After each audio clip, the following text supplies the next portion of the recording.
PDM ने रुसवाई के अलावा क्या हासिल किया? क्योंकि ये चौधरी को तो ये मैच नहीं कर सकते। अकीना थकीना चकीना, यानी उकताना नहीं, थकना नहीं, झिझकना नहीं, यानी ढीठों की तरह बैठे हैं, फिर कह रहे हैं कि जी ये पिछले 30 साल का करा धरा हम पे आ गया। और 30 साल तुम ही लोग तो रहे हो। और दोबारा इमरान खान विक्ट्री स्टैंड पर आ गए हैं और ज्यादा। और जब मैं ये कहता था कि बंदे पूरे हैं तो ये हमारा मजाक उड़ाते थे। और अब इनका जो जनाजा निकला है अब अपनी धूमधाम से निकलेगा और बुलाए नवाज शरीफ को कुल पढ़ाए आके। ये हमारे अरकान असेंबली को जिस तरह से हरासमेंट का सिलसिला जारी था कि हमने खान साहब के ऊपर रेड लाइन लगा दी है, उनके ऊपर हमने क्रॉस मार दिया है, तो कल साबित हुआ फिर कि अल्लाह की कुदरत होती है। इतने तकब्बुर, रौनियत का और दावे नहीं करने चाहिए जिस तरह राना सनाउल्लाह ने और उसके साथ वो जो मुंशी है उसने जिस तरह से दावे किए थे। सब्सक्राइब करें और बेल दबाएं ताकि कोई खबर रह न जाए।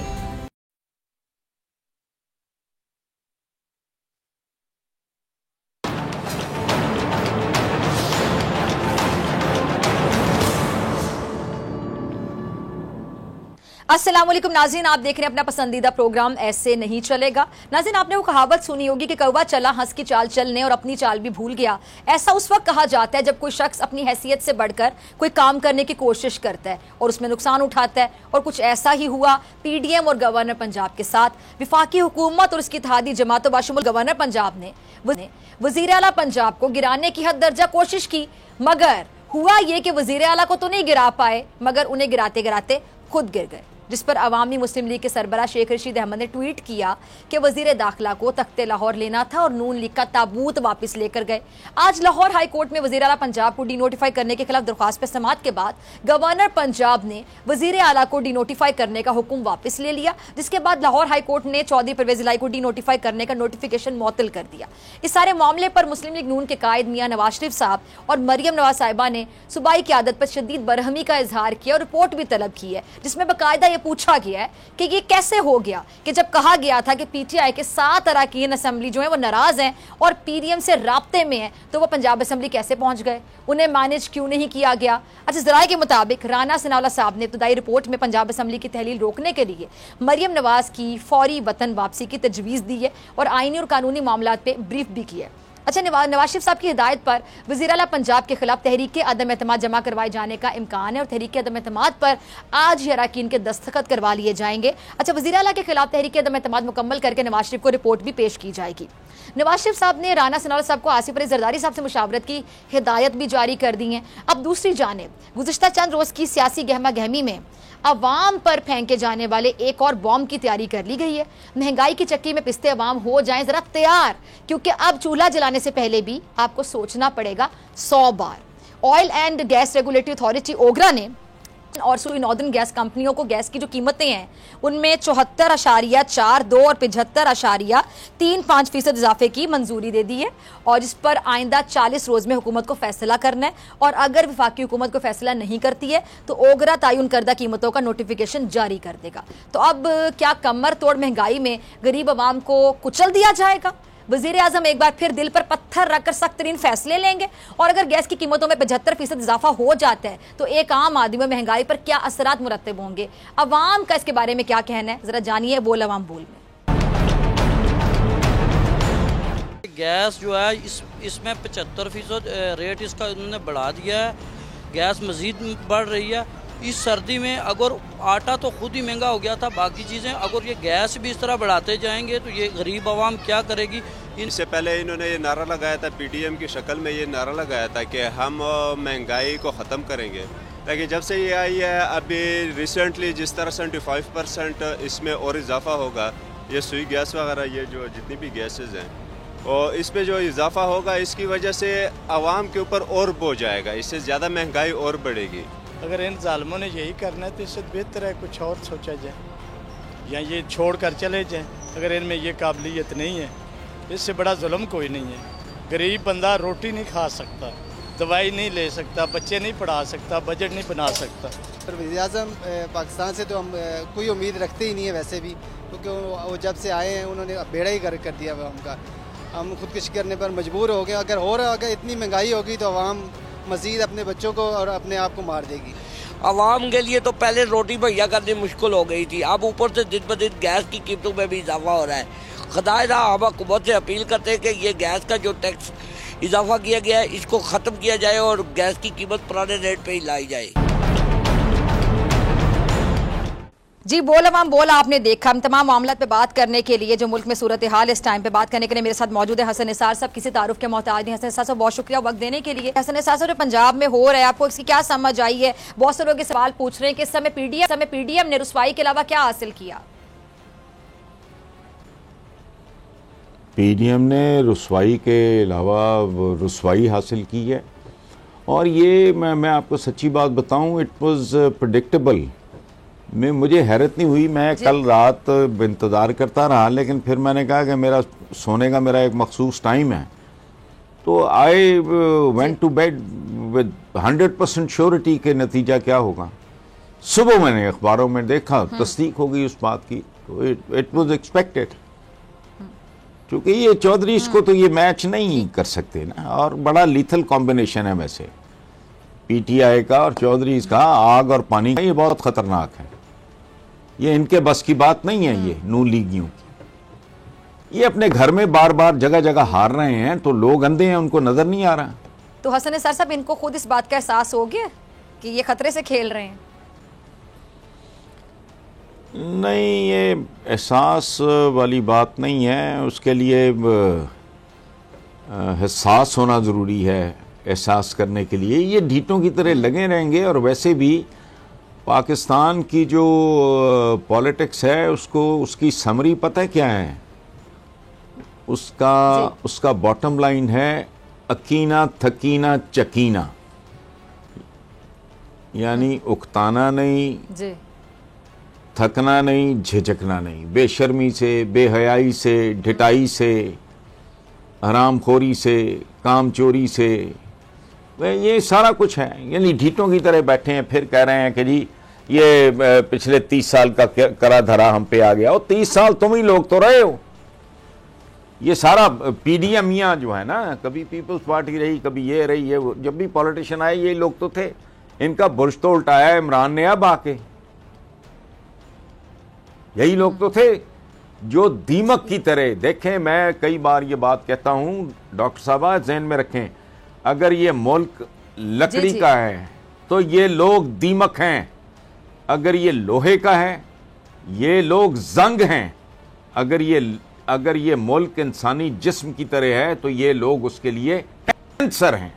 ठीक है, ठीक है। अच्छा हसन निसार साहब, ये जो नवाज शरीफ साहब ने भी क़यादत, सूबाई क़यादत की बड़ी क्लास ली है, सुना मरियम नवाज साहिबा ने भी, और कि जी हमें तो ये बताया जा रहा था कि इतने लोग नाराज़ हैं, फिर वो एतमाद का वोट लेने में कामयाब कैसे हो गए हैं।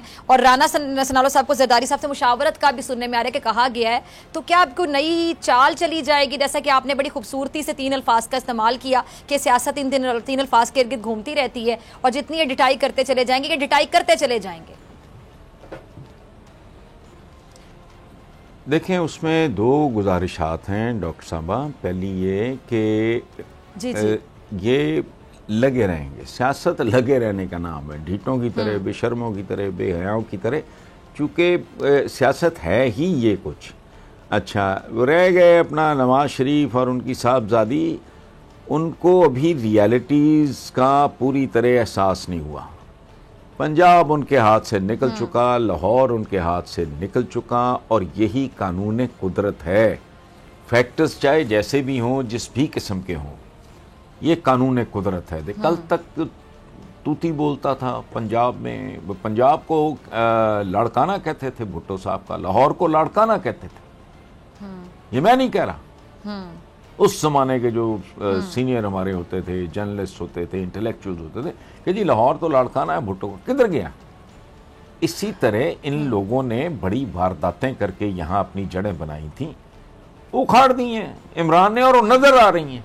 लेकिन it's so difficult to believe, उन्होंने जो एम्पायर खड़ी की थी, आप अंदाज़ा लगाएं जहनियतों का कि इन्हें और कोई नज़र नहीं आ रहा।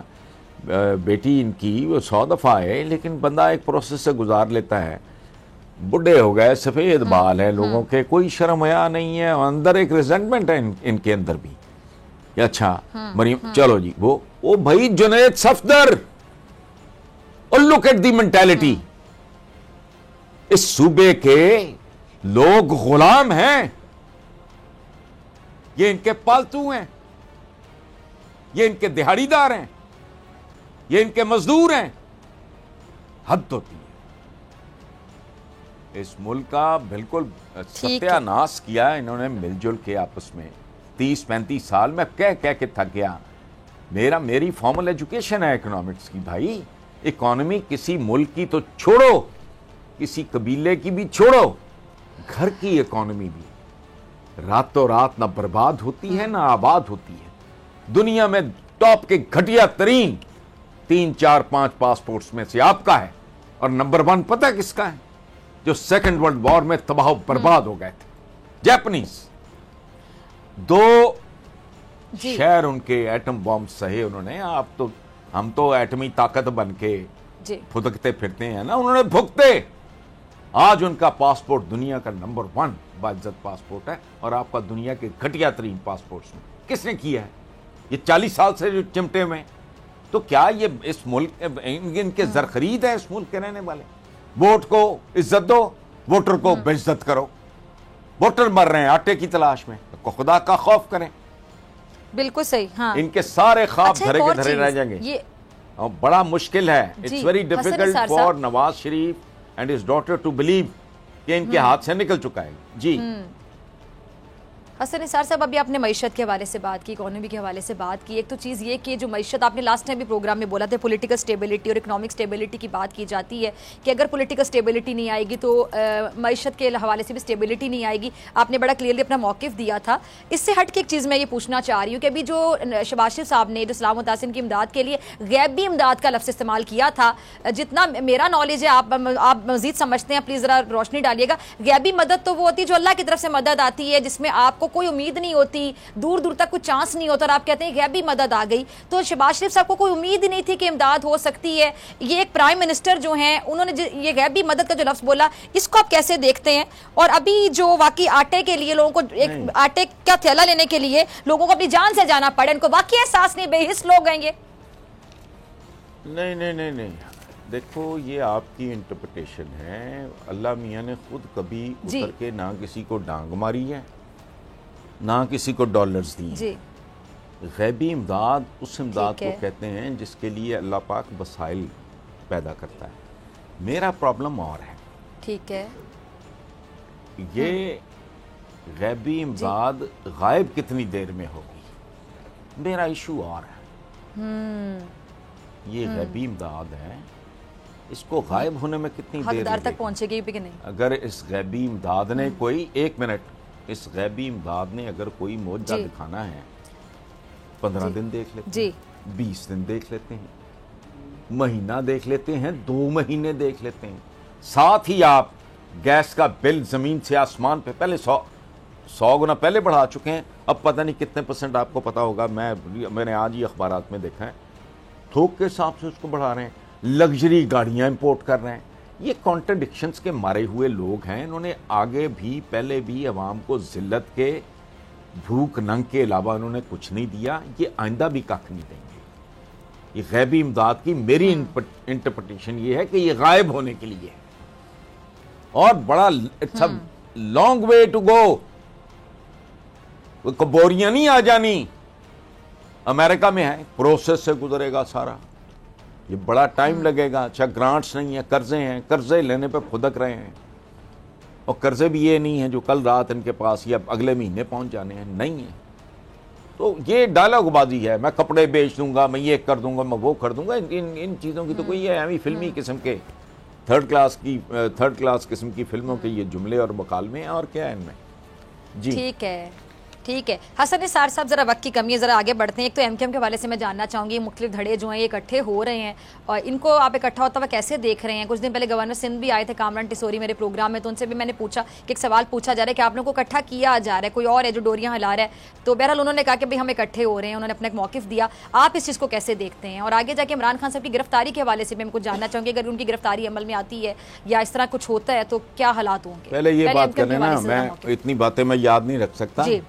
पहले ये बात कर लें, एमकेएम का इत्तेहाद, हाँ, ये बहुत मुबारक बात है, मैं इसको बहुत पॉजिटिव तरीके से देखता हूँ। उसकी एक सिंपल वजह है, पाकिस्तान की तारीख में लोअर मिडिल और मिडिल क्लास के पढ़े लिखे लोगों की ये पहली जमात थी, पहली पॉलिटिकल पार्टी थी। अच्छा, फिर क्या हुआ? एक लफ्ज़ होता है हमारे यहाँ आम इस्तेमाल होता है, नौदौलतिया। जिसके पास नया नया पैसा है ना, वो अच्छे से काम करता है, वो ट्रैक से उतर जाता है, कभी ये करता है। एक होते हैं नौ इक़्तिदारिये। तो इनको जो पहला मौका मिला तो इन्होंने उसको, ये थोड़ा ट्रैक से उतर गए। अब उन्होंने सबक, बहुत ज़हीन लोग हैं, बहुत अच्छे लोग हैं, ये ट्रैक से उतरे हुए लोग थे। एंड आई एम 100% श्योर कि कुदरत ने इनको दोबारा मौका दिया तो ये करोड़ गुना बेहतर परफॉर्म करेंगे। मेरे नज़दीक ये बहुत आइडियल और ख़ूबसूरत बात है, इसको समझें। ये नून लीग की तरह या उनकी तरह ये कोई सरमायादारों की या जागीरदारों की पार्टी नहीं। ये ओरिजिनली ये लोअर मिडिल और मिडिल क्लास के पढ़े लिखे नौजवानों का एक ग्रोथ था, जो ज़रूरत से ज़्यादा इक़्तिदार मिलने के बाद वो ट्रैक से उतरे, इसमें कोई शक नहीं। वो दोबारा ट्रैक पे चढ़ जाएंगे। तौबा का तसव्वुर क्या है? वो रब माफ़ कर देता है भाई। और बहुत सारे लोग हैं ज़िंदगी में मुख्तलिफ मराहल पे, वो मुख्तलिफ तरह के होते हैं, उसके बाद ट्रैक चेंज कर लेते हैं। ये पिछले दिनों बक बक करते रहे जी, प्ले बॉय प्ले बॉय। और प्ले बॉय इस उम्र में कौन नहीं होना चाहता भाई? मुनाफिक है जो कहे कि नहीं, एक सर्टन एज में होता है। इमरान के पास he had all the glamour, he was handsome, he was glamorous, आला तरीन इदारों का पढ़ा हुआ, कई बहनों का इकलौता भाई, वो ठीक है। वो उसके बाद उसने रुजू किया, ये कोई बुरी बात है? कतई नहीं। मियाँ चन्नू जिनके नाम पे है वो डकैत थे, उसके बाद सुभान अल्लाह उनमें एक ऐसी तब्दीली आई जिसका तारीख में बेशुमार मिसालें हैं। तो MQM के इत्तेहाद को मैं बहुत ऐड करना चाहूंगी हसन निसार साहब, पॉजिटिवली देखता हूँ। उन्होंने डिनाई नहीं किया, उन्होंने डिनाई नहीं किया, उन्होंने कहा यस मैं था लेकिन अब मेरे में तब्दीली आ गई। ये चीज के उन्होंने झूठ नहीं बोला, झूठ का सहारा नहीं। बहुत अच्छी बात, बिग पॉइंट नहीं, बहुत अच्छी बात है, इतने गट्स होते हैं कि आप बहुत पॉजिटिव बात है। ये पूरे पाकिस्तान के लिए बाबरकत होगा। अच्छा हसन निसार साहब, एक और चीज, ये जो बानी MQM है, MQM के हवाले से बात हो रही थी, ये जो बानी MQM है, क्या वो भी मंजर आम पर आ जाएंगे और उनके नाम पर वोट बैंक आप देखते हैं या क्या देखते हैं उस हवाले से? देखें, अगर वो भी रुजू कर लें, अगर वो भी रीविजिट कर लें अपने मामलात को और वो भी आ जाएं तो उसमें कोई ऐसी बात नहीं है। ठीक है, मेरे नजदीक नहीं। अगर रब के दरबार में माफी का और तौबा की कबूलियत का दरवाजा खुला है तो इंसानों की क्या औकात है? मैं सिगरेट पीता हूं, I am a chain smoker. Hussain के बगैर आप MQM का वोट बैंक देखते हैं?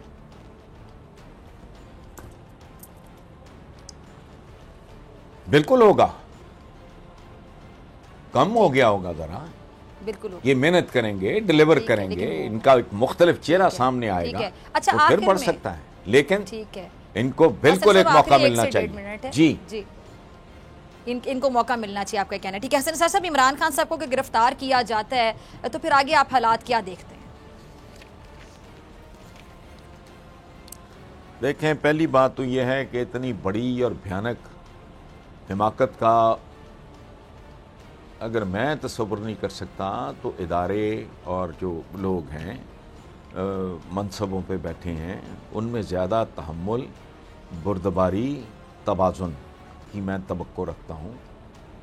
अव्वल तो मैं नहीं समझता, लेकिन अगर ऐसा होता है तो सवाए इसके कि इमरान की मकबूलियत को मज़ीद पर लग जाएंगे। सियासतदान को आप नहीं मार सकते, नेल्सन मंडेला की तरह जेलों में रख के, भुट्टो की तरह फांसी चढ़ा के भी नहीं मार सकते। खत्म। ठीक है जी, बहुत शुक्रिया हसन निसार साहब आपके वक्त के लिए। नाज़िम, मुलाकात होगी इस ब्रेक के बाद।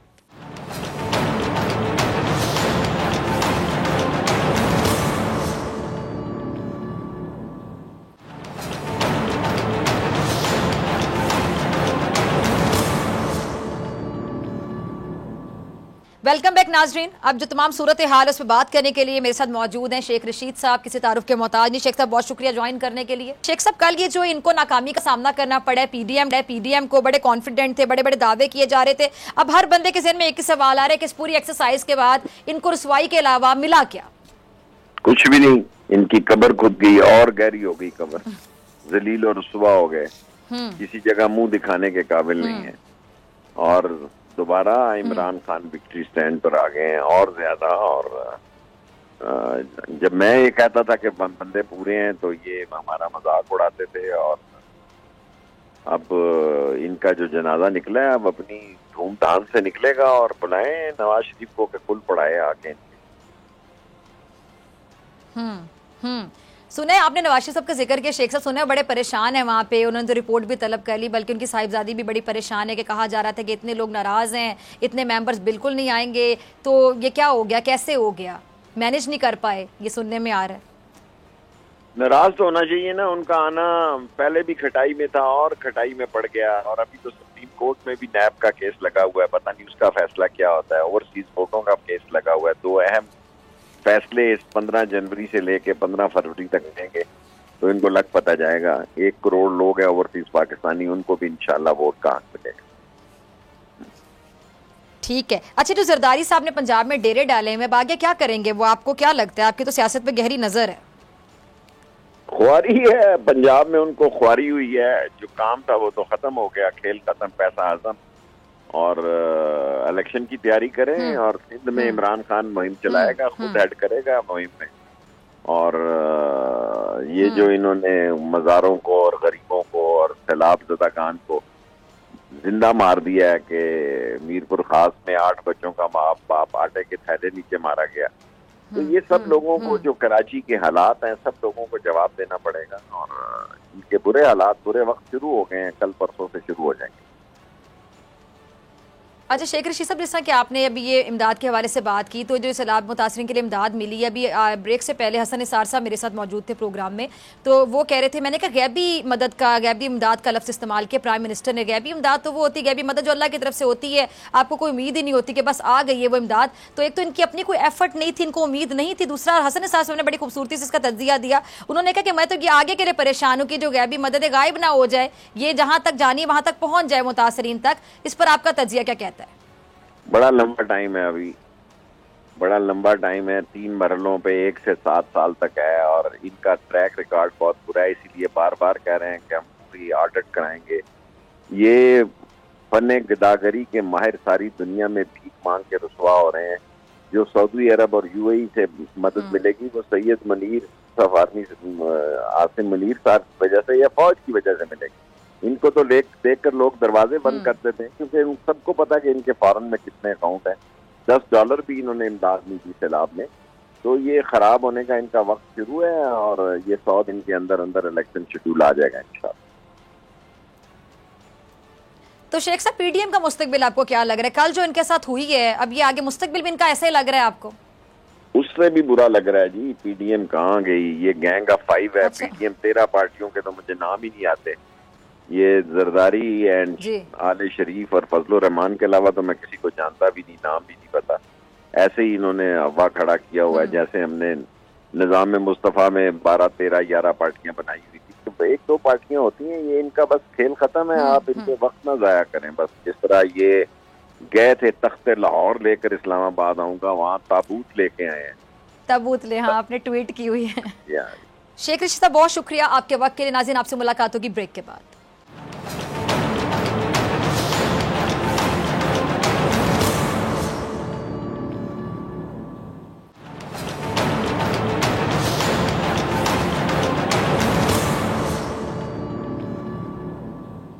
वेलकम बैक नाजरीन। पाकिस्तान तहरीक इंसाफ और काफ लीग से पीडीएम खुसूसन मुस्लिम लीग नून बदतरीन शिकस्त के बाद नई साजिश रचाती दिखाई दे रही है और इतलात ये आ रही है कि जी नून लीग वज़ीर आला के खिलाफ अदम एतमाद की तहरीक ला सकती है, जिसके लिए नून लीग के कायद नवाज शरीफ साहब ने वज़ीर दाखिला को यह बाकायदा टास्क सौंपा है और आसिफ अली जरदारी साहब से भी मुशावरत के लिए कहा गया है। अच्छा, उधर पीटीआई का जो अगला कदम है वो क्या होगा, इस तमाम सूरत हाल पर बात करने के लिए हमारे साथ पंजाब हुकूमत मुसर्रत जमशेद चीमा साहिबा, बहुत शुक्रिया आपका ज्वाइन करने के लिए, वक्त देने के लिए। मुसर्रत साहबा, ये जो कल कल इनके साथ हुआ है पीडीएम वालों के साथ, बहुत से लोग सवाल पूछ रहे हैं रुसवाई के अलावा इनके हाथ क्या आया, अब आगे क्या प्लान करने जा रहे हैं, क्योंकि हार तो ये भी नहीं मानेंगे। बहरहाल आप लोगों ने रेड लाइन जो है वो मिटा दी है कल।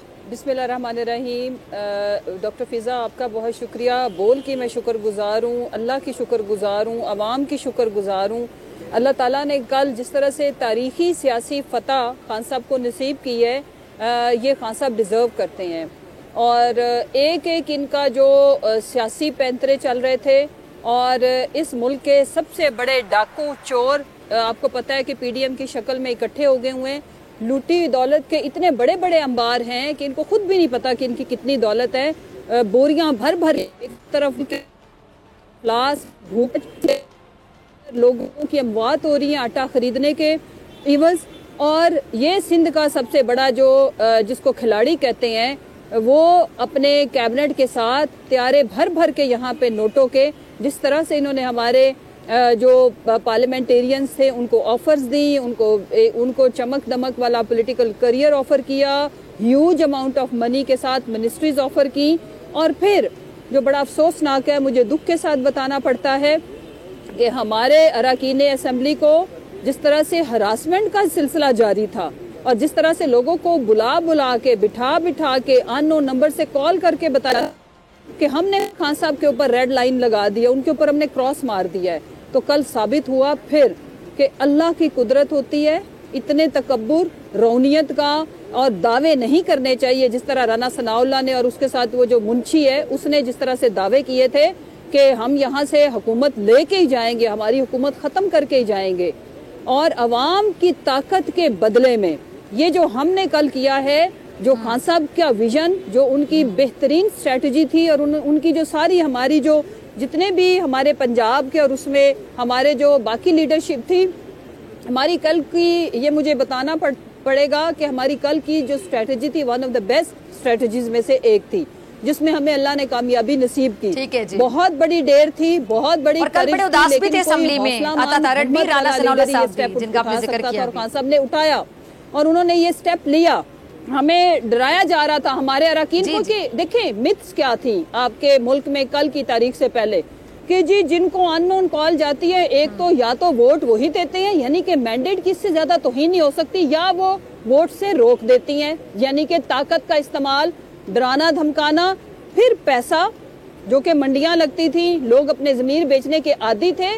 अवाम को जो शऊर दिया था खान साहब ने, उसके बदले में जो पहले लोटों का 25 लोटों का हशर हुआ, इस दफा लोगों ने पैसे को प्रेफर नहीं किया, उन्होंने फौकियत नहीं दी और अपनी सियासत को, अपनी इज्जत को फौकियत दी। अच्छा मुसर्रत साहब, एक और चीज जरा बताइएगा, आप पंजाब की सियासत पे गहरी नजर रखती हैं, सुनने में आ रहा है कि जो सूबाई क़यादत है नून लीग की, उनको बड़ा उनसे पूछा गया है और बड़े नाराज हैं नवाज शरीफ साहब वहाँ बैठे, बल्कि उनकी साहिबजादी मरियम साहिबा भी नाराज हैं, बाकायदा उनसे पूछा गया, रिपोर्ट तलब की गई कि क्या हुआ, आप लोग तो बता रहे थे कि इतने MPs नाराज हैं, इतने उनके साथ ही नहीं है, तो ये कैसे हो गया, मैनेज क्यों नहीं किया गया? आपके पास ऐसी कुछ खबरें हैं, आप तस्दीक करती हैं? फिजा बिल्कुल आप बजा बात करनी है। मैं आपको एक और पहलू दिखाती हूँ। इस मुल्क का कल्चर ही ये रहा है कि आपने लोगों को बंद करना है, छांगा मांगा कल्चर, उसके बाद उनको करवाता था पावर कॉरिडोर के अंदर। इस दफा ये हमारे साथ तो कोई पैकेज नहीं था, ना हमने किसी को पैसा दिया, ना हमने होटल्स में खाने खिलाए, ना ठहराया, ना हमने लोगों को कोई चार्मिंग किस्म की ऑफर्स दी, पॉलिटिकल ऑफर्स की बात करी, कभी हम आपको वजीर बना देंगे, तो प्राइम मिनिस्टर बना देंगे, तो मुशीर बना देंगे। नो, एक मकसद, अपना विजन खान साहब ने बताया क्लियर। कल जो रिस्पॉन्स था, मैं आपको बता रही, मैं जरा भी एग्जैजरेट नहीं कर रही, जब खान साहब ने हमारी पार्लियामेंट कमेटी से खिताब किया, औरतें मर्द सब नारे लगा रहे थे, इतने, क्योंकि एक एक लफ्ज उनका हक और सच से मबनी था, दिल से आ रहा था, दिमाग से वो बात नहीं कर रहे थे, दिमाग से ये मूव उन्होंने की, अच्छी की। एंड माशाल्लाह से खान साहब ने, क्योंकि जब आप अल्लाह के मखलूक के लिए, आप इतनी बड़ी आबादी पाकिस्तान, मेजॉरिटी मुसलमान मुल्क, और जो पाकिस्तान के साथ हुआ है, खान साहब दिल के साथ पाकिस्तान को ठीक करने के लिए, इस्लाह करने के लिए, उनकी किसी से जाती झगड़ा नहीं है, ना कोई अनाओं का मसला है, वो मुल्क के लिए काम करना चाहते हैं, इस मकसद के लिए जितनी बड़ी कुर्बानी मजीद देनी पड़ी हम तैयार हैं। लेकिन मैं एक मैसेज बताती चलूं कि ये जो बुज़दिलों का टोला है, भगौड़ों का टोला है, गद्दार कहूंगी इनको, मैं पूरी पीडीएम की जमातों की बात कर रही हूँ कि जिस तरह मोदी ने हमारे मुंह के ऊपर तमाचा मारा, आपने उसका क्लिप सुना होगा जो आजकल वायरल हुआ है कि ये भिखारी, ये 2 टके की इनकी औकात नहीं है, हमने इनको भीख मांगने पे मजबूर कर दिया। वो मेरे वतन अजीज का नाम ले रहा था। इन घटिया लोगों की वजह से हम अपने दुश्मन अजनबी बातें सुन रहे, लेकिन वो पाकिस्तान के दुश्मन है, शरीफ खानदान के वो सहूलतकार हैं, वो फैसिलिटेटर हैं। पहले भी साबित हुआ, आगे भी तारीख साबित करेगी, उसने किसी को माफ नहीं किया। इन्होंने जो पाकिस्तान के साथ जुल्म किया है उसका बदला इनसे अवाम देगी।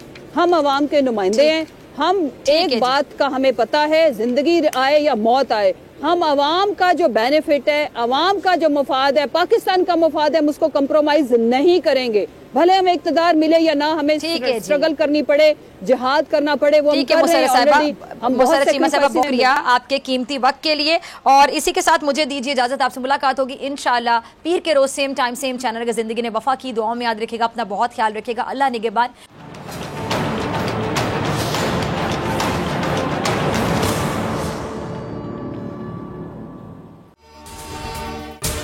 अगर आपको ये वीडियो पसंद आई तो सब्सक्राइब करें और बेल आइकन पर क्लिक करें। 2022 बहुत सारे तोहफे भी देखे गया पाकिस्तान की आवाम को। पाकिस्तान की आवाम को एक तोहफा ये दिया कि आवाम को पता चल गया कि पाकिस्तान का मीडिया क्या है। साल 2022 में सबसे ज्यादा देखे जाने वाला चैनल बोल न्यूज रहा नंबर 1। हमने बहुत सारे शोज और ट्रांसमिशंस की, पूरा साल मुसलसल जदोजहद में निकल गया कि ये वोट ऑफ कॉन्फिडेंस के पीछे कौन लोग थे। तोड़े रेटिंग के सभी रिकॉर्ड। सोशल मीडिया पर भी सबसे ज्यादा तेजी से 2.4 बिलियन व्यूज का संगे मील अबूर किया। एंकर्स को भी आवाम में सबसे ज्यादा मकबूलियत मिली और सोशल मीडिया पर भी बोल रहा सब पर भारी। सब्सक्राइब करें और बेल दबाएं ताकि कोई खबर रह न जाए।